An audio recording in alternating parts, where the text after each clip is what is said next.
ఇదే మహాకవి యోగి వేమన ప్రజాకవిగా ఆదరణ పొందాడు. శ్రీశ్రీ గారు ఒక మాట చెప్తారు. ఏమనంటే, తెలుగు సాహిత్యంలో మహానుభావులు ముగ్గురే ఉన్నారు, వారు తిక్కన, వేమన, గురజాడ అని చెప్పేసి. ఇది గుర్రపశాల. ఆయన కొన్ని సమయాల్లో ఈ గుర్రపశాల దగ్గరకు వచ్చి ప్రశాంతంగా కూర్చొని మరి పద్యాలు పాడేవారని చెప్తారు. అందుకనేమో ఈ విగ్రహాన్ని ఇక్కడ ప్రతిష్ఠ చేశారు.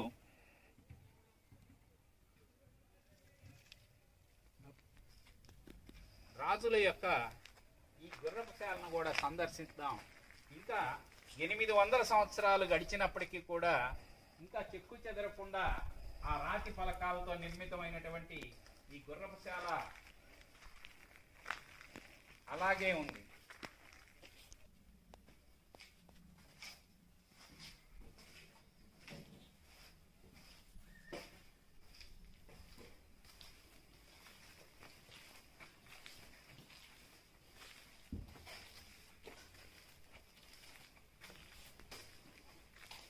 ఇది పైన విత్తనాలు పడి మహావృక్షాలుగా ఎదిగేసరికి ఆ రాతి పలకల సందు గుండా వేళ్లు కింద తన్నుకుంటూ వస్తున్నాయి.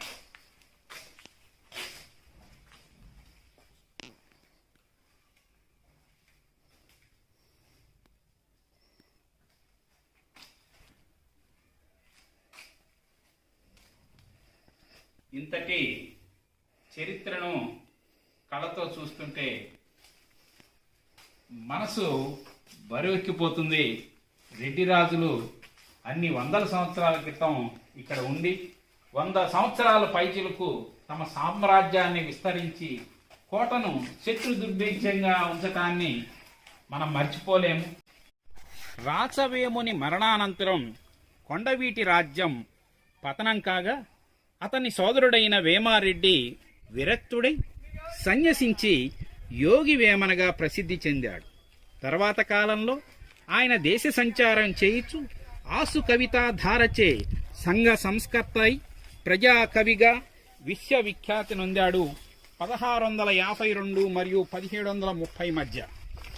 అనపోతారెడ్డి కాలంలో నాటికే రెడ్డి రాజ్యం మహాసామ్రాజ్యంగా విస్తరించింది. కొండవీటితో పాటు ధరణికోట, అద్దంకి అను 2 రాజధానులు నిర్మించి కవులు, కవి పండితులను పోషిస్తూ ధర్మపాలనాధ్యక్షుడై మహాయోగులకు నిలయమై విరాజిల్లిన మహోన్నత రాజధాని కొండవీటి కొండ. ఇంతటి ఘన చరిత్ర కలిగిన ప్రాంతం శ్రీనాథ మహాకవి యోగి వేమన లాంటి వారు నడయాడిన నేల. చూచిన జన్మ చరితార్థమే ఇక్కడ జన్మించిన ప్రజలు ధన్యులు.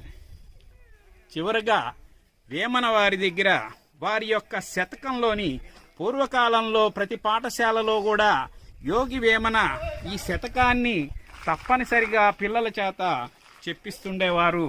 అయితే ఈ రోజున అది మన విద్యార్థులకి దూరం అయిపోయింది. ప్రజలకి వారు చెప్పిన దానిలో ఒక 2 పద్యాలని మనం ఇక్కడ వారి ముందు చెప్పుకుందాం. వారు సంఘ సంస్కర్తగా ఉన్న ప్రజల్లో ఉన్నటువంటి మూఢనమ్మకాలపై వాటి మీద పద్యాలు ఆసుగా రాస్తుండేవారు. ఎలికతోలు తెచ్చి ఎన్నాళ్ళు ఉతికినా నలుపు నలుపే గాని తెలుపు రాదు, కొయ్యి బొమ్మను తెచ్చి కొట్టినా పలుకున విశ్వదాభిరామ వినురవేమ. అంటే ఎలికి చర్మం తెచ్చి ఎన్నాళ్ళు పాటు ఉతికినా కూడా అది నలుపుగానే గాని తెలుపు రాదు.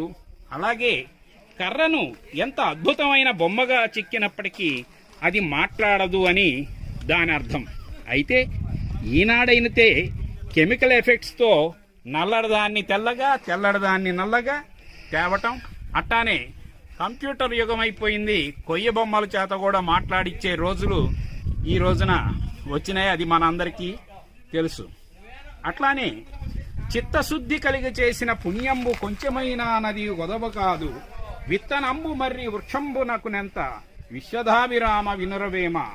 అంటే పుణ్యం కొంచెమైనా సరే దాన్ని చిత్తశుద్ధితో చేయి, అప్పుడు ఫలితం తప్పకుండా లభిస్తుంది. మర్రి విత్తనం చిన్నదైనంత మాత్రాన మహావృక్షం కాకుండా పోతుందా అన్నాడు మహాకవి. అందుకనే అతను ప్రజాకవి అయ్యాడు, సంఘ సంస్కర్త అయ్యాడు.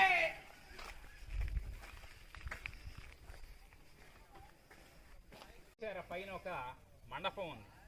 అంటే ఇదంతా చర్చ్ టవర్ లాగా ఏమన్నా పనిచేసేదేమో ఆ కాలం నాడు సైన్యం ఇక్కడుండి. ఇక నుంచి ఇటు వచ్చినట్లయితే పుట్టాలమ్మ చెరువు. పుట్టాలమ్మ చెరువు అంటే ఈ యొక్క కోటలో నీటి అవసరాల నిమిత్తం ఈ కొండ మీద 3 చెరువులు తవ్వించారు రాజులు. అదేవిధంగా ఒక బొంగ బావి అనేది కూడా నీటి అవసరాలను తీరుస్తుంటుంది. అదేవిధంగా ఈ చెరువులో అక్కడక్కడ కొన్ని ఊట బావులు కూడా నిర్మితమై ఉన్నాయి. మనం గనక గమనించినట్లయితే ఇక్కడ ఉన్నటువంటి బొంగ బావి అనేది ఒకటి ఉంది. అక్కడ సుమారుగా 40-50 అడుగుల లోతు తీసి బావి నీరుంది. విచిత్రం ఏంటంటే కొండ మీద బావిని తవ్వి నీరు తోడటం అనేది ఇక్కడ విశేషం. నీరు దొరకని రోజుల్లో కూడా ఈ ఊట బావుల్లో నుంచి నీరు తీస్తుండేవాళ్ళు. అక్కడ చూసినట్లయితే మనకు అక్కడ ఒక ఊట బావి, దాంట్లో నుంచి బోర్తో నీళ్లు తీస్తున్నటువంటి ఆనవాళ్లు మనకు కనిపిస్తుంటాయి. ఇదంతా కూడా మనం ఘాట్ రోడ్ నుంచి వచ్చాము. ఈ ప్రాంతం గుండా అటువైపుకి వెళ్తే మెట్ల మార్గానికి వెళ్తాం. సుమారుగా 800 మెట్లతో ఈ యొక్క మెట్ల మార్గం ఏర్పడింది. ఓకే, ఆ కొండను చూసినట్లయితే ఎదురుగా చాలా నున్నగా నిట్ట నిలువుగా ఉంది. అయినప్పటికీ కుర్రకారు హుషారుతో ఆ యొక్క మార్గం గుండా మెట్ల దోవకెళ్తున్నారు.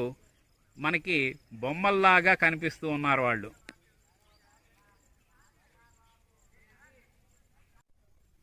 చూసినట్లయితే చుట్టూత మనకి కొండలు దర్శనమిస్తున్నాయి. వర్షాలు పడటం వల్ల 2 రోజుల నుంచి పచ్చదనం వచ్చిన పర్యాటకుల్ని పరవశింపచేస్తుంది. పచ్చని చీర కట్టుకున్నట్లుగా కొండలన్నీ కూడా అద్భుతమైనటువంటి ఆనందాన్ని మనకు కలిగిస్తున్నాయి. స్వచ్ఛమైనటువంటి ఆక్సిజన్ అంది ఇక్కడికి వచ్చినటువంటి పర్యాటకులంతా కూడా ఉల్లాసంగా, ఉత్సాహంగా అనేక ప్రాంతాలని దర్శిస్తూ ఉన్నారు.